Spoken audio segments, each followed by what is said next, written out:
Welcome to Face to Face, Detroit in black and white. This is Thursday, and we're interviewing our new police chief. You've been around, Todd Bettison, former deputy mayor. Man, were you surprised that the mayor picked you to become the police chief? I was surprised the opportunity became available. And, when I retired in May of 2022 to become deputy mayor, I turned in all my police uniforms. I turned in everything, Adolph. And I never thought that I would put the uniform back on again. And so when Chief White decided to go be the CEO of DWIN and was selected, Mayor Duggan at the time said, "Would you like to be the police chief?" And he said, "Todd, you're going to have to compete for the job." And I will tell you that I really enjoyed being the deputy mayor, Adolph. You know I did, right? I was at the ribbon cuttings, hanging out with you, helping folks with economic development, just learning so much and just being able to serve the citizens of Detroit in a different type of way. And it was fun. But when offered the chance to come back and put the uniform on, so it was an irresistible deal. But I did ask the mayor one thing, Adolph. You know what I said? I said, "Mr. Mayor, can I do both?" I said, "Can I be the deputy mayor and the police chief?" And he said, "No, Todd, no. The citizens of Detroit deserve a full-time police chief, and they deserve a full-time deputy mayor." And he said, "So go home, think about it, and let me know in the morning." And so here we are. Here we are. Is it what you expected? Yeah, it is. It's good. When I walk back in police headquarters and just walking back in and seeing the people that I did 27 years with the department, and walking in and seeing the officers and the way that they received me, like, "Hey, we're glad you back." And citizens on the street was like, we always wanted this for you. And that right there made me say, okay, I'm home. This is my calling, and this is what I really need to be doing at this place and space and time. What's the downside of being a police chief? And you go to work every day, and there's a lot of bad news that come out of police headquarters. How do you deal with that? You come from City Hall, which is a lot of things are happening, developments, a lot of positive stuff. Yeah. And good to go someplace else, and you hear things like kids dying in a casino parking lot, people shot, family arguments. Man, how do you get back into that situation? You spent 27 years dealing with that, got out of it, did something else, and now you're back in it. That's a great question. I'm so glad you asked that, because it's real. Like, Adolph, you just got right back to it. And what helped me also is Detroit know that that's real. And so when I accepted the position of interim chief, and as I was walking and after the press conferences and stuff, and I was introduced as an interim chief, and it was all on 247 and everywhere, people started really recognizing me. And you know what Detroiters said? And it really made it set in. They said, "You got a big job." And folks was looking at me like, "Hey, you got a big job." But they had concern, and they were praying for me. And so when you got the support of the community, and they know what you're up against, and they know it's not going to be easy. I got to make difficult decisions, and we're dealing with a lot. But with people understanding, and with me having a relationship with the community, it made me say, you know what? I'm definitely in the right place, and just going to get it done. I know what I signed up for, and I'm going to do my best each and every day to make it better. And so I'm out there in the community. I know the phone calls. And one of the things that I'm working on is really trying to bring justice to mothers who got outstanding cold cases as well, because it's a lot of folks still are out there grieving every day with unsolved murders and unsolved stuff. But I can tell you, with technology, I got a fully staffed police department. I'm at 99%. I'm one of the only chiefs of police of a major department that can really brag and say that based off the historic raises that we gave, I'm able to hire officers, retain officers. I'm fully staffed. I got the best technology around. Our real-time crime center is bigger than the one in New York. And I got our community violence interruption groups that we funded with American Rescue Plan Act dollars in the most violent areas in the city of Detroit. And they're having unprecedented success. So things are going in the right direction. And our closure rate, back in the day, used to hear about, that you could get away with murder in the city of Detroit, that we weren't solving, violent crime. I can tell you, man, our homicide closure rate is almost at 100%, man. We're catching everybody. Our non-fatal shooting closure rate at this year is, in the 90 percentile. Now you'll say, how does it get that high? Because the cases that even happened last year, if we close them this year, it counts towards this year's numbers. But with all of the green light cameras, with the license plate readers, with the technology we have now, it's almost impossible to commit a crime on the streets of Detroit outside and really get away with it. So it helps in getting the right person. And it's as far as being able to bring justice to crime victims, we're in a much better position to be able to do it. And good old-fashioned police work. And I know, and y'all are going high tech. Now, there's been some questions and some concerns about facial recognition. How do we calm the fears of everyday citizens saying, you know what, I got picked up because I look like Joe Blow, he look like my cousin, or he might be my cousin, and we look alike, a brother. So how do we calm the fears of our residents that the facial recognition is for the future? Yep. So when you talk about the future and you talk about technology, it's always getting better and better. And then it's how you use it. And so the city of Detroit Police Department has the most restrictive facial recognition policy as regards of being able to use it. Now, when the technology first came out and we first started using it, you don't know what you don't know. We wrote some restrictive policies and put them in place and training people up. It was some human error more so than I would say the technology error, where individuals took some shortcuts per se, and it wasn't the technology per se, but it was sloppy investigative work where they didn't get corroborating evidence to support the lead or the tip. Facial recognition is not enough of itself to make an arrest. It's just a tool that we can use, and we have to get other corroborating evidence and establish that probable cause separately from facial recognition before we move on. In the early cases that didn't happen, we went back, strengthened the policies, and I will tell you that since we've done that, we haven't had any other cases of misuse per se. And if a police officer, a member of this department, violates our facial recognition policy, guess what, Adolph? It's so severe that they'll get significant days off up into termination. And I will tell you, that right there is holding our own accountable. Yeah, well, folks are saying, they want a safe city, want safe schools, and safe streets. There was a time where the Detroit Police Department and then Michigan State Police Department patrolled the highways. Man, I'm scared to drive down the lodge at certain times of the day or in the evening, man. Are we ever going to get patrols back on and deal with some of this road rage and all these people speeding? And it's like the 500 Indianapolis 500 race way. You're right. You're absolutely correct. And, traffic enforcement is a big thing, something that I'm really focused on. But when you say the freeway specifically, I reached out to Colonel Grady of MSP because in the city of Detroit, we have an agreement with the Michigan State Police.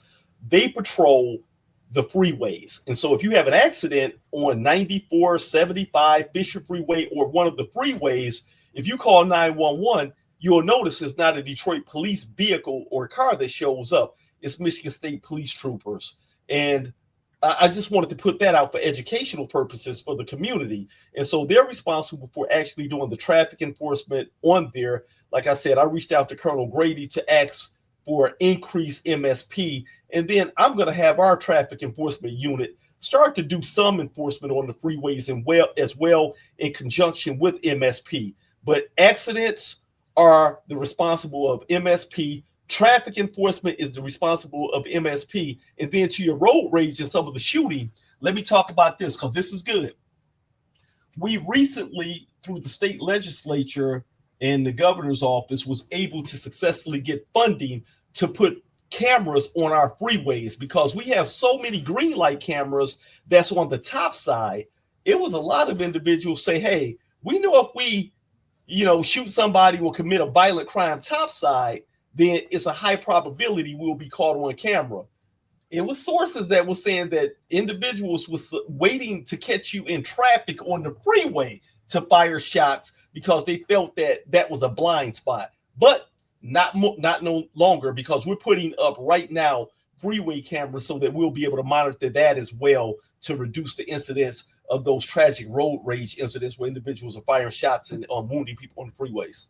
So keeping with public safety, what about people riding the bus? The police department, are you still dealing with the transit cops? Are they still part of the Detroit Police Department? And who patrols the buses? Man, Adolph, you prep well for this interview because you asking me everything I want to talk about. This is good. Transit, our DDOT system, and when I was the deputy mayor, DDOT reported to me, and so I supervised that very closely along, of course, with the director at the time. But one of the things that we looked at was how could we enhance the safety for our bus system. One of the things that a lot of folks didn't know is they used to have the transit police, the people mover police that provided the security for DDOT. Well, they got off at 12 midnight. And so buses operate 24/7, but then you had a transit police department that got off. So it was no safety at all. So we moved, and I thank City Council and the mayor, supported us with this. Now the security of buses falls under the jurisdiction of the Detroit Police Department. And so we provide 24/7 security for buses. If you notice, if you go to the Rosa Parks Transit Center, it's a high probability you're going to see a Detroit police car sitting right out front of it. You go to Jason Hargrove Transit Center, that's right there at 8 Mile and Woodward. We got a Detroit police car sitting there. And so our officers are doing bus boardings, and we're responsive and responding to it 24/7. We have an actual transit unit of the Detroit Police Department, and I just added a few more officers to it. So that's a super high priority for me. Let's stay on this public safety, traffic control. What? How do you deal with stolen car chases, etc.? We keep reading about accidents, fatal accidents. Somebody has stole a car, and the assholes, excuse my language, they don't get hurt. They go kill somebody who just trying to come home from the store or come home from work and stuff. When do you say stop chasing somebody? We got their license plates, or you don't stop? Yeah. That's one of the things that police professionals deal with, and different cities, different police agencies have different policies. But what I can tell you is the Detroit Police Department policy when it comes to chases is one of the most restrictive. We only chase for, our policy only allows us to chase for felonious violent type crimes. So carjackings, homicide. Now, if somebody does an armed robbery, we will chase for that and continue to chase. Our suburban counterparts, and I'm just going to speak plain, Adolph, you know how I am. Our suburban counterparts typically have a policy where they chase for whatever traffic until the wheels come off. What they mean is they're going to chase and chase and chase. We don't do that. But just recently, we had a couple days ago, I believe it was last Friday, we had a police chase. No, it was Saturday, either Saturday morning, a police chase that resulted in a fatality where our officers conducted a traffic stop of a vehicle with a bad plate. Subsequently, we found out the vehicle was stolen. The individual had all type of warrants, etc. When the officers conducted the traffic stop, he stopped, pulled over, and they got out of the vehicle, exited, started having a conversation with the individual. And just like on Cops or some other television show where you're having a conversation, he put it in drive and took off. The officers ran back to their patrol vehicle. At that time, he's going 100 miles an hour. He's jetting, I believe, was down 6 Mile, if I'm not mistaken, or he was approaching 6 Mile. I forget the exact street, but he's bolting. I mean, going roughly 100 miles an hour on residential streets. He's way ahead. The officers get back in their vehicle, put their lights and sirens on. They get ready to try to attempt to catch up. They don't get anywhere close to the vehicle, and he runs a light at an intersection, hits another vehicle, fatally killing the elderly man that was driving that vehicle. It was a horrific crash. The subject got out of his vehicle and took off on foot. We apprehended him shortly thereafter. I've seen the body worn camera, and also seen the dash camera from the police vehicle. And I can tell you that our policy was violated. If it had been another jurisdiction, their policy wouldn't have been violated because they will chase for traffic. But based off our restrictive policy, at the time that they chased, they didn't know it was a violent crime, and it wasn't a violent crime per se. So it's a violation of our policy. And I will tell you that, it's just such a tragic incident. But some folks will say, why do you have a chase policy? Why do you chase it all? We have to have a policy. I don't know of any police agency that does not have a chase policy. We have a restrictive policy, and they were so far away when this particular from this particular vehicle, whether they chased or not. I still believe that the individual, the way he took off, and he had a history of running from the police in other jurisdiction and everything else. That's just what he did, and as a result, he's taken somebody's life. And he's going to be held accountable. He's already been criminally charged, arraigned, and what was a simple stop is now going to be a 15-year, at least a 15-year consequence for that young man who took somebody's life. Yeah, days are gone where I heard the stories from uncles, grandfathers, when the police chase somebody speeding, they go across the county line and the cop stop. Okay, we can't go in Ohio because that's Ohio. We can't go into Oakland County because that's Oakland County. Those days are gone. And you're right. You got some police agencies, they don't care. And with that said, man, I hate driving down 8 Mile Road, man. I can be in Detroit, and here's Hazel Park, here's Warren, here's Ferndale. Man, they all the way down on 6 Mile or whatever, giving out tickets in the city. I don't see Detroit doing that any place else, man. How do you? They say it's like a neutral zone or some shit. They can do that. It's state law. Do you get a lot of complaints?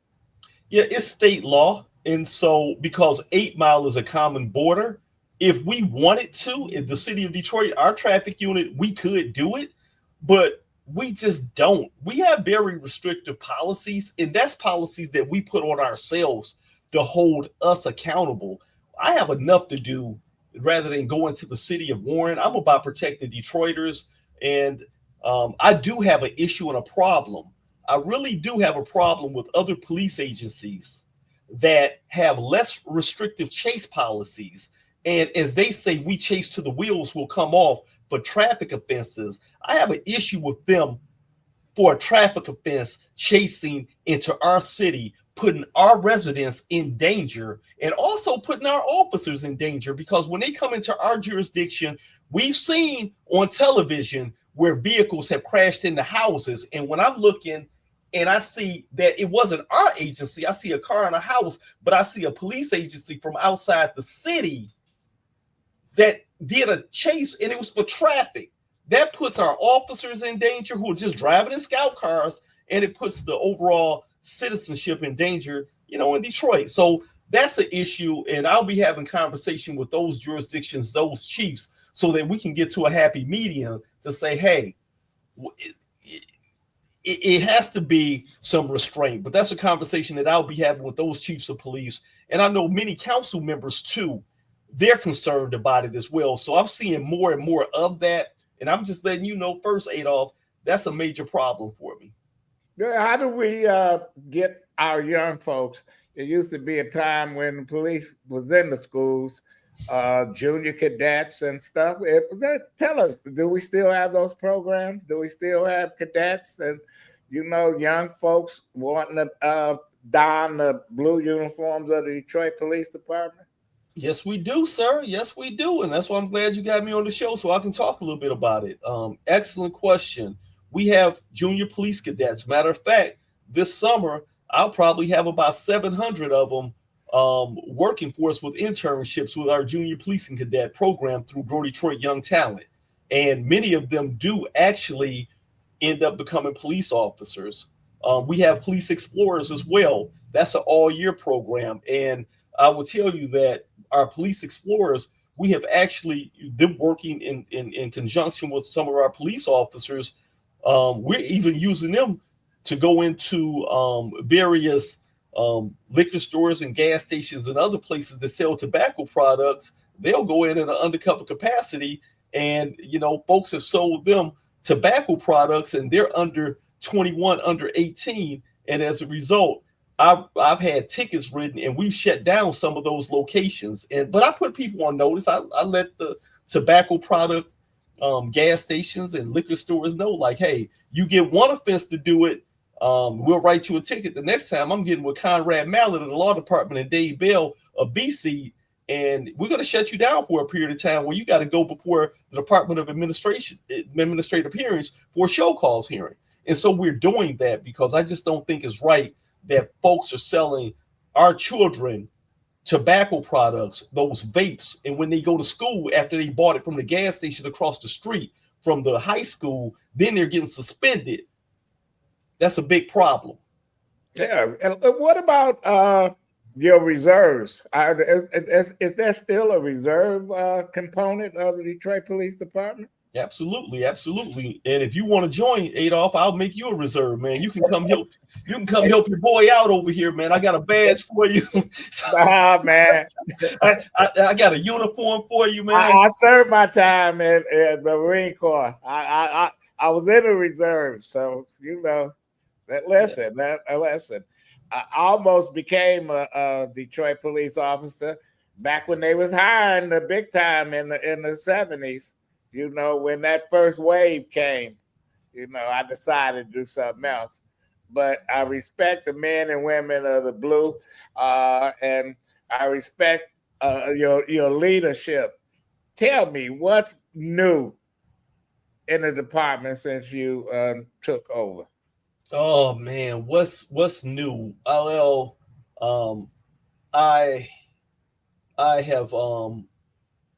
I have formed an Office of Transformational Management. And so you would say, well, what's that? I've done a reorg of the department. So move some stuff around after I became permanent chief, because when I was interim, I wouldn't do anything like that. But the Board of Police Commissioners just allowed me to do some promotions. And so I now have 3 assistant chiefs.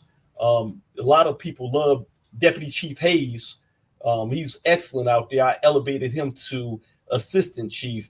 But one of the things that folks will ask, they'll say, well, Chief Bettison, what's your priorities? My priorities are what the community priorities are. So the things that I hear and know that is an issue for the community, like traffic enforcement, that's a big issue. Another thing is human trafficking.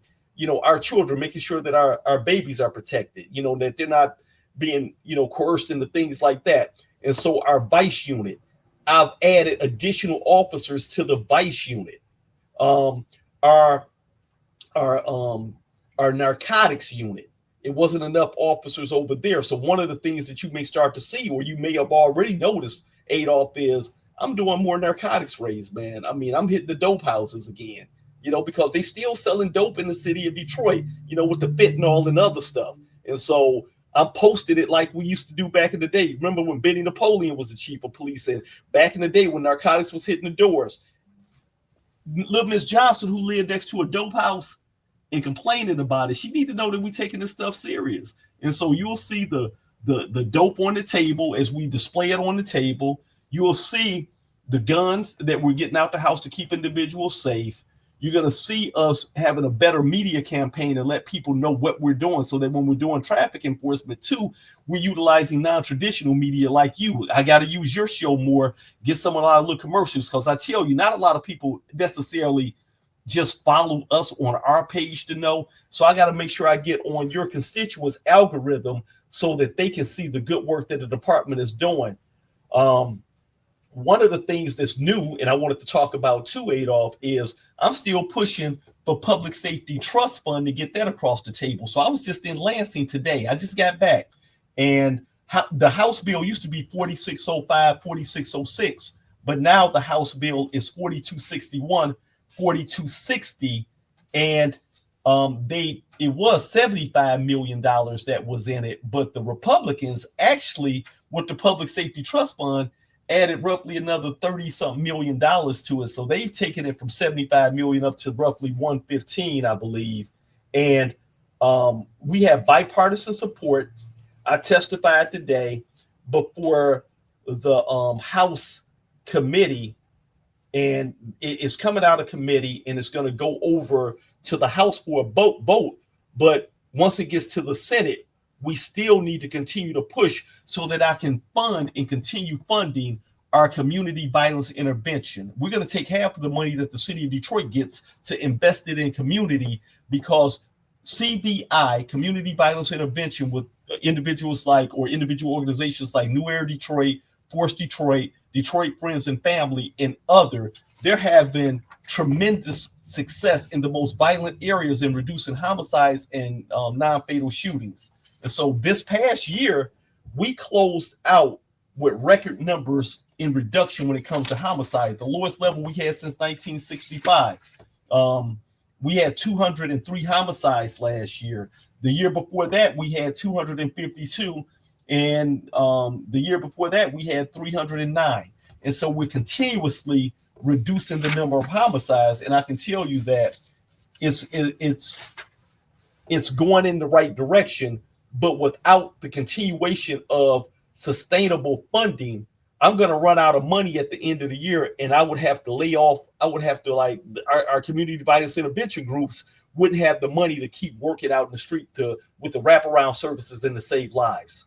Well, you know what? We're going to have you back on, Chief. And I know you had a busy day, a busy week, and busy last these few months.